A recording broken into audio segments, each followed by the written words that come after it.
వచ్చినటువంటి తెలంగాణ నలుమూలల ప్రాంతాల నుండి వచ్చినటువంటి అన్నలకి అక్కలకి అందరికీ పేరు పేరున శిరస్సు వంచి కళాభివందనాలు ఉద్యమాభివందనాలు తెలియజేస్తున్నా.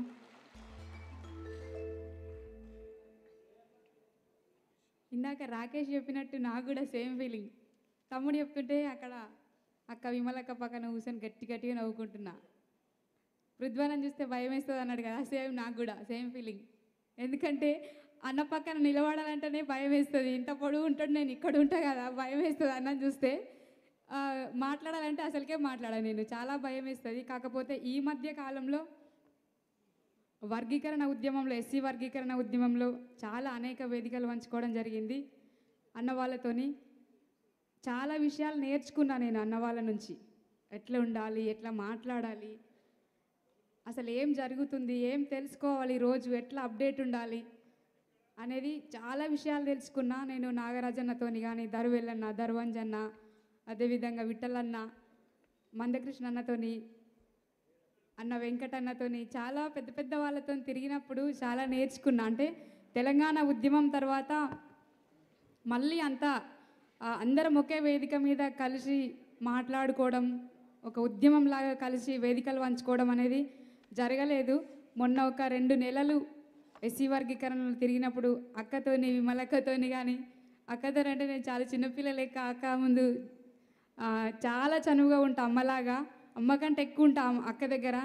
అనేక వేదికల మీద ఉన్నప్పుడు పంచుకున్నప్పుడు చాలా నేర్చుకున్నా. రోజు నాకు న్యూస్ చూడడం అలవాటు ఉండే, కానీ మామూలు ఇంట్లో పని చేసుకుంటూ చూస్తుంటే ఇంతకుముందు. కానీ ఇప్పుడు సీరియస్ ఇట్లా పెట్టుకొని చూస్తున్నా ఏం జరుగుతుంది, ఏం నేర్చుకోవాలని. అట్లా ఎంకరేజ్ చేసిరు అన్నవాళ్ళు. వాళ్ళతో తిరిగితే అన్నవాళ్ళతో కొంత జర్నీ చేస్తే ఆటోమేటిక్గా వాళ్ళ భావజాలం అంతా మన గొంట పడుతుంది. దానికి ఎగ్జాంపుల్ నేనే. థ్యాంక్ యూ అన్న, పృథ్వన్న, థ్యాంక్ యూ సో మచ్ అన్న. ఖచ్చితంగా ఎప్పుడైనా, ఇప్పుడే కాదు ఎప్పుడైనా రాబోయే రోజుల్లో నేను ఒక ఆడబిడ్డగా మీరు చేసే ప్రతి కార్యక్రమంలో నా పాత్ర ఉంటుందని తెలియజేసుకుంటున్నా. ఈ వేదిక మీద నాకు పాట పాడే అవకాశం ఇది 50లో రాసిరంట, 1956లో. నిజంగా నేను అప్పుడు పుట్టలేదు, నాకు ఇప్పుడు 35 ఇయర్స్. కానీ అప్పుడు రాసిన పాట ఇప్పుడు పాడడం అదృష్టంగా భావిస్తున్నా. మా నర్సన్న కూడా మాకు అందరికంటే ముందే పాట పాడడం కొట్టేసిండు అదృష్టం. నీకు కూడా కంగ్రాట్స్ అన్న. అందరూ ఒకసారి గట్టిగా చప్పట్లు కొడితే పాట పాడుకుందాం. వానదేవుడి పైన రాసిన పాట ఇది. కింద కప్పతల్లి ఆట ఆడుకుంటారు అని చెప్పి ఉంది అన్నమాట బుక్కులో. అసలు హైదరాబాద్ వచ్చినాక కప్పతల్లి ఆట ఎట్లుంటుందో కూడా మర్చిపోయినా నేనైతే. ఒకప్పుడు చిన్నగా ఉండగా మస్తు స్కూల్కి వెళ్ళి వచ్చి నీళ్ళన్నీ గుమ్మరించుకుంటూ కప్పతల్లి ఆట ఆడుకుంటుంటే, బిందెలాలు ఎత్తుకొచ్చుకొని అన్ని సర్వలాలు ఎత్తుకొచ్చుకొని నీళ్ళు పోసుకుంటూ ఒక కట్టెకి మధ్యలో కట్టి నీళ్ళు పోసి ఊరంతా తిరిగేటోళ్ళం. కప్పతల్లి ఆట అంటే ఆ వర్డ్ చదవంగానే నేను బ్యాక్ వెళ్ళిపోయినా, గుర్తుకొచ్చింది నాకు.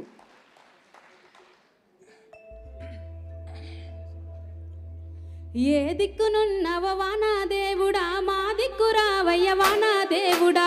ఏ దిక్కునున్నవ వానా దేవుడా, మా దిక్కు రావయ్య వానా దేవుడా. ఏ దిక్కునున్నవ వానా దేవుడా, మా దిక్కు రావయ్య వానా దేవుడా. ఏ దిక్కునున్నవ వానా దేవుడా, మా దిక్కు రావయ్య వానా దేవుడా. గుంటలల్ల నిండాలే వానా దేవుడా, తుప్పులల్ల దున్నాలే వానా దేవుడా.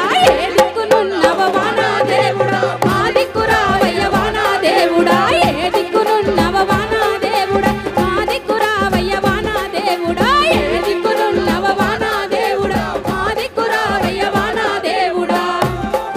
అన్న చప్పట్లు కొట్టాలి మీరు అందరూ. పాట అయిపోయాక చప్పట్లు కొడుతూనే ఉండాలి.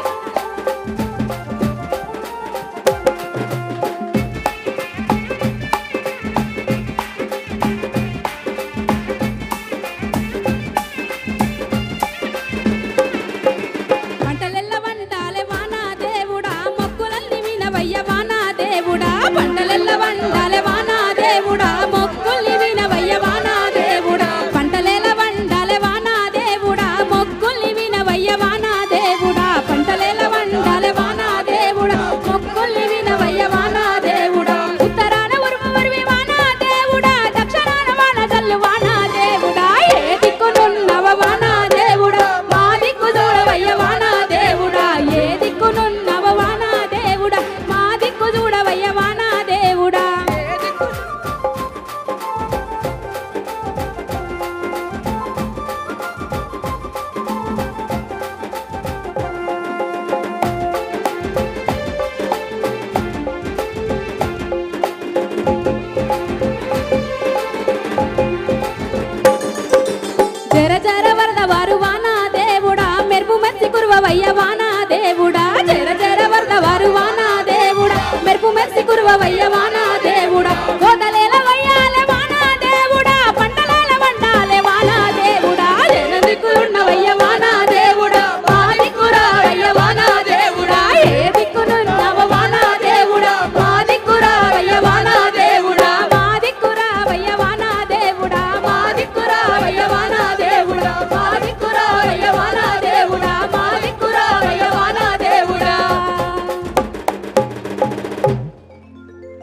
Thank you so much.